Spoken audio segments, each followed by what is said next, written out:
Hola a todos. Por fin llegamos al último apartado del primer tema. Ahora vais a tener que demostrar si realmente habéis entendido todo lo que hemos visto en los 4 apartados anteriores. En este punto lo que vamos a ver es el balance de situación. ¿Vale? Es un documento contable muy importante que transmite mucha información, tanto a la empresa como a personas externas a la empresa. Bien, y para explicar este apartado, pues vamos a empezar viendo la definición de lo que es un balance de situación. ¿Vale? Un balance es un documento contable en el que se refleja la situación patrimonial de la empresa en un momento determinado. ¿Vale? Sería como una foto fija. Viendo un balance, podemos decir cuál es la situación patrimonial de una empresa en ese momento determinado. ¿Vale? Luego, comparando distintos balances, pues podremos ver cómo ha sido la evolución de esa empresa. Bien, esta situación patrimonial lo que recoge son todos los bienes y derechos, ¿vale?, que componen el activo y de los cuales la empresa es titular. Y también recoge todas las obligaciones, tanto con terceros como con los propietarios. Es decir, recoge el pasivo, o el pasivo y el neto patrimonial. ¿Vale? Y además el balance lo que hace es que agrupa todos estos elementos patrimoniales en dos grandes masas, el activo y el pasivo. ¿Vale? Aquí tendríamos un cuadro muy resumido de lo que podría ser un balance de situación. ¿Veis? Tenemos a la izquierda el activo, que está compuesto por los bienes y por los derechos, y a la derecha el pasivo, que está compuesto por el patrimonio neto y con las obligaciones a terceros. Vale, si lo comparamos con lo que vimos en el vídeo anterior, con el apartado del inventario, podemos decir que el balance de situación, o en el balance de situación aparecen los mismos elementos patrimoniales que en el inventario, pero de una forma diferente, ¿vale? Con menos detalle. En el balance de situación, si tenemos mobiliario, nos vamos a poner que tenemos 4 sillas, que cada una vale 10 euros y el importe total son 40 euros. Diremos que tenemos sillas valoradas en 40 euros. No entramos en tanto detalle, ¿vale? No se especifica las unidades y el valor unitario, sino que se especifica el valor total. Bien, las características que presenta el balance de situación pues son las siguientes. Dice que presenta los elementos patrimoniales agrupados en masas patrimoniales. ¿Ves? Tendríamos la masa de activo y la masa de pasivo. Y luego dentro de estas masas patrimoniales podemos decir que tenemos submasas. Si os acordáis, el activo se dividía en activo no corriente y en activo corriente. Por otro lado, el pasivo se dividía en patrimonio neto, pasivo no corriente y pasivo corriente. La diferencia entre el corriente y el no corriente viene determinada por el periodo de tiempo que debería de estar o bien esos elementos o bien esas deudas en la empresa, ¿vale? No corriente más de un año, corriente menos de un año. Pues bien, el balance presenta eso, todos los elementos patrimoniales agrupados en masas. Bien, el importe de la suma de todos los elementos patrimoniales del activo, si sumamos todo lo que tenemos aquí en la parte de la izquierda, debe coincidir con la suma del valor de todos los elementos patrimoniales del pasivo, es decir, con todo lo que suma la parte de la derecha. ¿Veis? Que eso es lo que vimos en la ecuación fundamental de la contabilidad. Bien, por otra parte, el activo se ordena de menor a mayor liquidez, ¿vale? Esta estructura tiene que ser así. En la parte de arriba se pone lo que es menos líquido y en la parte de abajo lo más líquido. En este caso, por liquidez, a lo que me estoy refiriendo es a la capacidad de convertirlo en dinero en efectivo, ¿vale? Lo más líquido es el dinero que tú tienes en tu cartera, ¿vale? Luego lo más líquido podríamos decir que es el dinero que tenemos en la cuenta corriente, porque vamos con la tarjeta al cajero y podemos sacarlo en ese mismo momento, ¿vale? Pero hay elementos que forman parte del activo que no son tan fáciles de transformar en dinero, en efectivo, ¿vale? Pues bien, en el activo, en la parte de arriba, irá el activo no corriente. Y dentro del activo no corriente tenemos que colocarlo de esta manera. El intangible, que era aquel activo que no se podía tocar, almacenar ni transportar. El material, que era lo contrario, ¿vale? Lo que sí se puede almacenar, tocar y transportar. Y por último el financiero, que el financiero son las inversiones que tenemos sobre todo pues en los bancos, ¿vale? Si tú compras acciones o si metes tu dinero en un plazo fijo, en un fondo de inversión. ¿vale? Si esa inversión financiera en un principio está contratada para un periodo superior al año, formaría parte del activo no corriente. Si seguimos bajando por la parte del activo, llegaríamos al activo corriente, en el que tenemos que colocar los elementos patrimoniales siguiendo este orden: las existencias, el realizable y el disponible. Vale, las existencias es lo que tenemos en el almacén.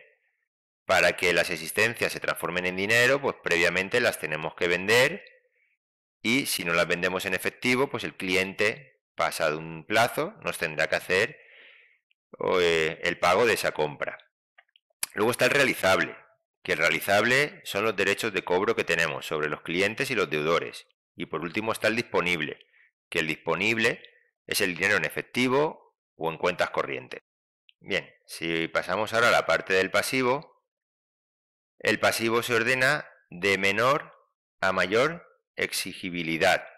Es decir, aquí lo que se tiene en cuenta es el periodo de tiempo en el que tenemos que devolver la deuda.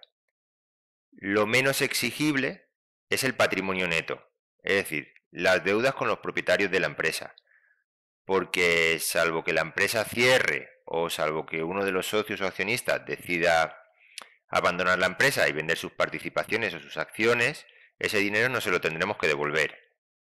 Luego estaría el pasivo no corriente, que son las deudas con terceras personas ajenas a la empresa que se tienen que devolver en un periodo superior al año, como por ejemplo los préstamos a largo plazo, las hipotecas.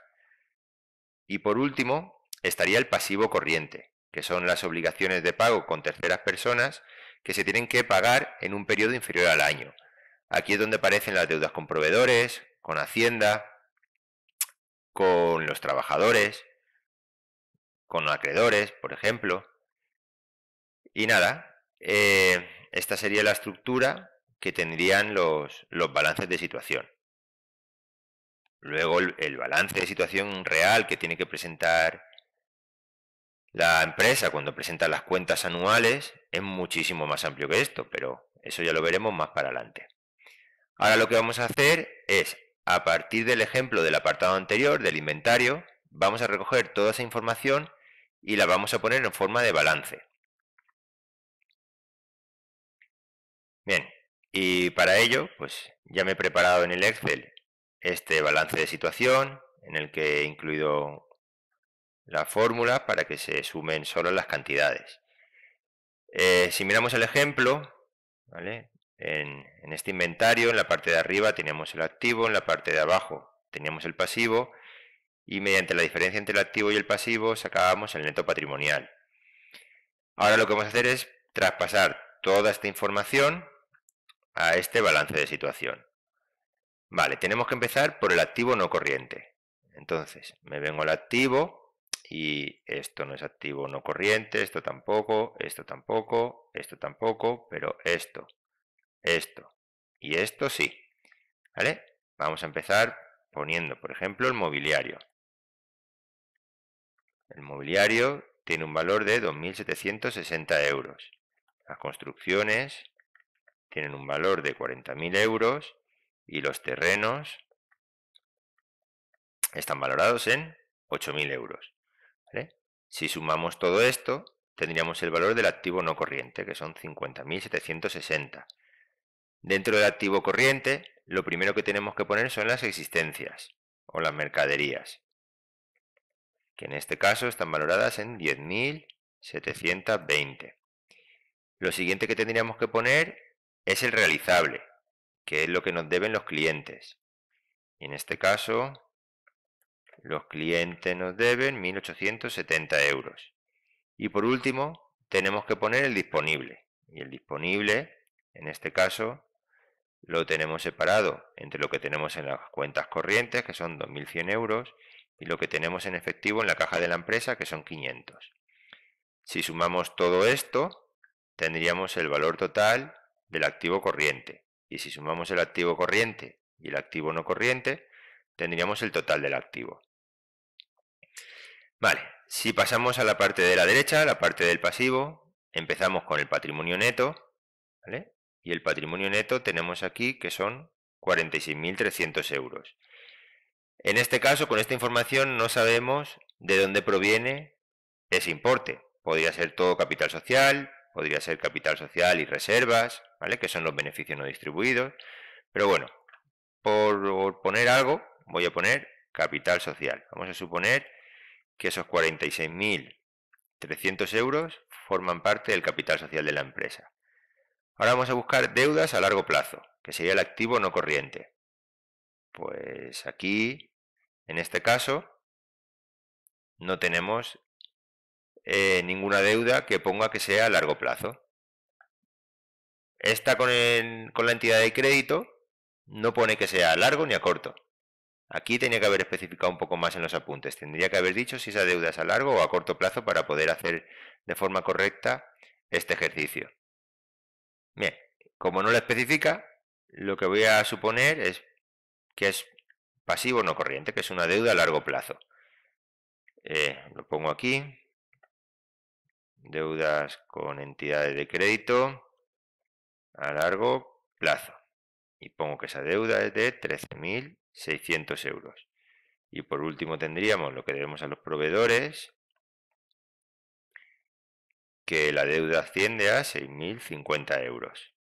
¿Veis? Lo que he puesto aquí debajo del patrimonio neto se ha sumado aquí, lo que he puesto debajo del pasivo no corriente se ha sumado ahí, y lo que he puesto debajo del pasivo corriente se ha sumado ahí. Si sumamos esto, más esto, más esto, tenemos los 65.950 euros que coinciden con lo que teníamos en el activo. Para acabar este apartado, pues simplemente decir que el conjunto de todos los balances y de todos los inventarios, la empresa los tiene que recoger en un libro que se llama el libro de inventarios y cuentas anuales. Pero como ya he comentado al principio de esta explicación, eso lo veremos más adelante, conforme vayamos adelantando el curso. Pues nada, con esto ya hemos terminado el primer tema. Como os dije al principio, es un tema muy importante porque nos permite sentar las bases de los principales conceptos contables y es un tema que es fundamental que entendáis para poder seguir avanzando. Si os ha quedado alguna duda, pues os recomiendo que lo repaséis, ¿vale? Y sobre todo, haciendo un pequeño resumen, lo importante es que tengáis claros los conceptos de patrimonio, de activo, de pasivo, ¿vale? Y todo lo que forma parte de la masa patrimonial de activo y de la masa patrimonial de pasivo.